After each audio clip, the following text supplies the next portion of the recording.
여러분 안녕하세요. 이준석 국민의힘 대표가 오늘 오전 일정을 느닷없이 취소했습니다.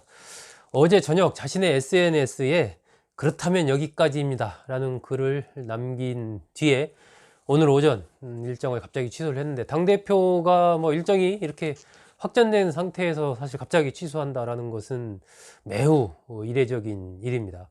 오후에 예정됐던 인터뷰라든지 여러 가지 행사 참석 일정 이런 것도 취소될 가능성이 있다, 지금 뭐 이런 얘기가 나오고 있습니다.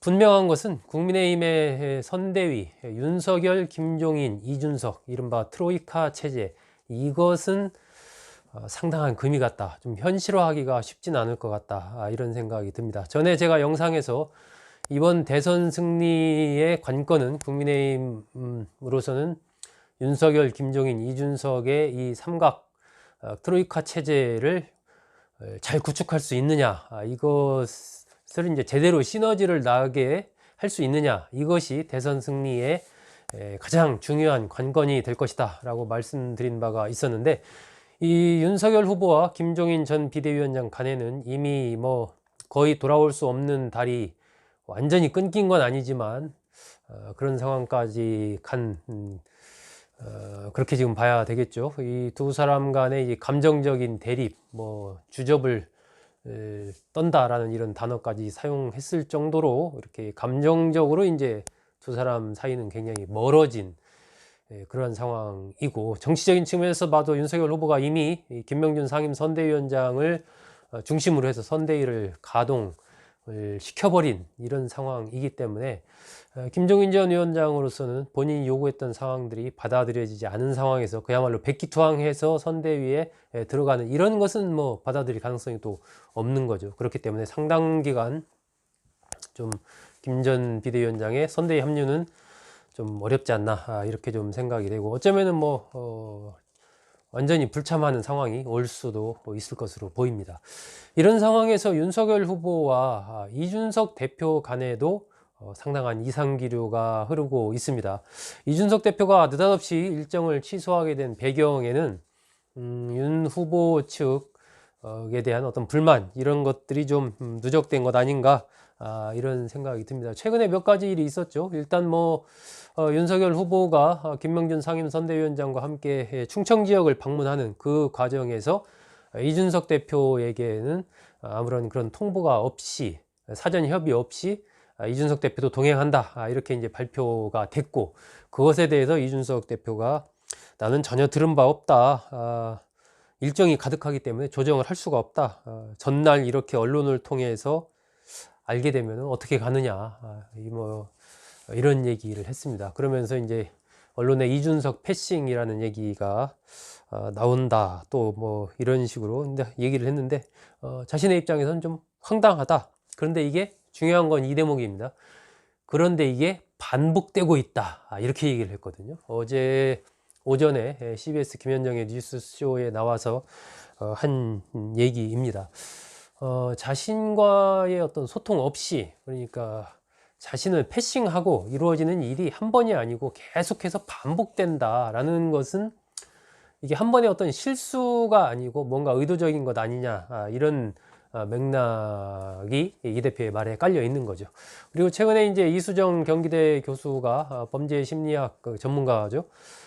공동 선대위원장으로 국민의힘에 영입이 됐는데, 이준석 대표는 전에 이수정 교수의 영입 얘기가 나왔을 때 확실히 반대한다, 이런 입장을 표명한 적이 있었습니다. 여러 가지 그동안에 가져왔던 이 전략적인 이 흐름, 결과 좀 다른 부분이 있기 때문에 반대한다, 이렇게 밝힌 건데, 윤석열 후보는 어쨌든 필요하다 해서 이제 또 영입을 했죠.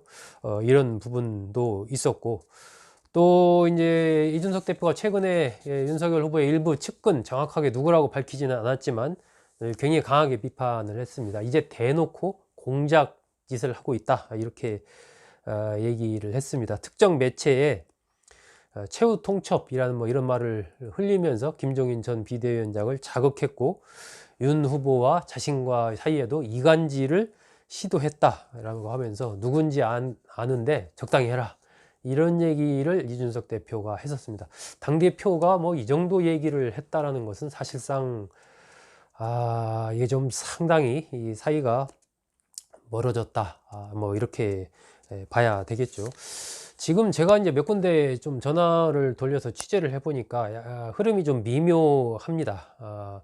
윤 후보 측에서는 일부 인사드리긴 하지만 김종인 전 위원장이나 이준석 대표가 이번 기회에 선대위에 이렇게 적극 협조를 하지 않고 이렇게 이제 목리 비슷하게 이렇게 하는 모습을 보이면 이번에 그냥 이렇게 떨구고 가야 되는 것 아니냐, 이런 얘기를 하는 그런 측근이 있습니다.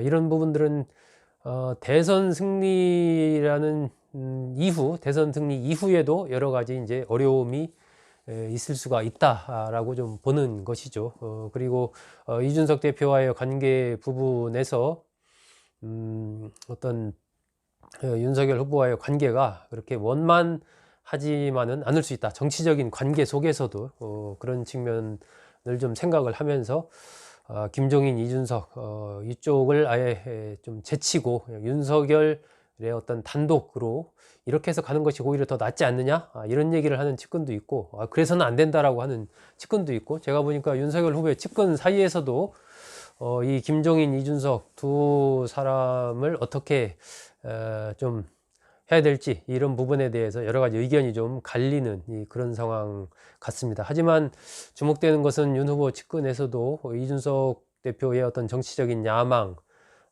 또 윤 후보의 대통령 당선과 관련된 이 대표의 어떤 생각, 이런 것들에 대해서 좀 의심하는 이런 부분들이 있다라는 부분들은 현재의 상황을 이해하는데 조금 도움이 되지 않을까 하는 생각이 듭니다. 결국은 이게 큰 틀에서 국민의힘 내의 어떤 이제 주도권 다툼, 윤석열 후보를 중심으로 한 쪽과 김종인, 이준석 대표를 중심으로 한 쪽 간에 상당한 물밑에서의 주도권 싸움이 벌어지고 있다라고 볼 수 있는 상황입니다.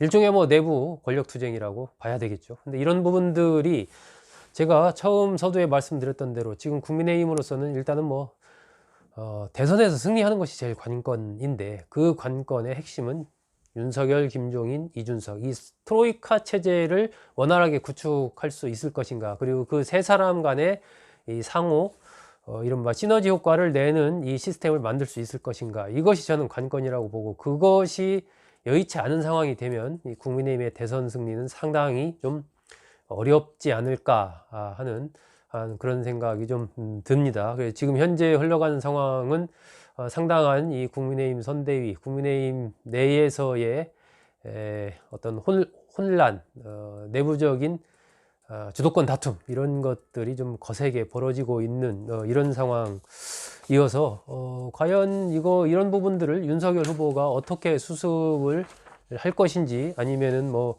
일부 측근의 얘기대로 그냥 빼고 가는 게 오히려 낫다, 이런 쪽으로 갈지, 이런 부분도 좀 지켜봐야 되겠죠.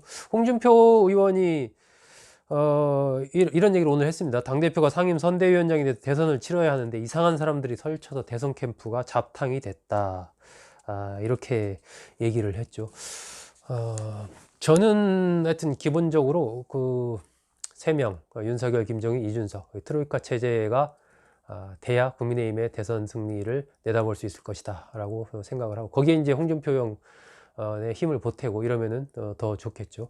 하지만 그런 상황이 아니면 국민의힘으로서는 점점 어려운 어떤 그런 상황에 빠질 수가 있다. 이 상황에서 이제 윤석열 후보가 판단을 좀 잘 정확하게 해야 되지 않을까 싶습니다. 지금 윤석열 후보로서는 굉장히 중요한 대선에 있어서의 국면을 지금 지나가고 있다, 저는 이렇게 생각을 합니다. 그래서 김종인 전 위원장과도 지금 틈이 많이 벌어진 상황인데, 이준석 대표와도 또 이런 상황이 돼버리면 글쎄요, 그런 상황이 윤 후보의 어떤 선택이 좋은 선택일까 하는 생각이 듭니다. 뭐 이준석 대표의 행태에 대해서도 이러저러한 불만이 있을 수 있고 비판이 있을 수 있지만, 대선 후보라면 그런 부분들까지 전체적으로 다 포용을 해가면서 좀 더 큰 틀에 이른바 정말 용광로 같은, 오케스트라 같은 선대위를 만드는 것, 그것이 대선 후보에게 주어진 과제일 텐데, 지금 가는 모습은 그것과 좀 상당히 거리가 있지 않나 하는 생각이 듭니다.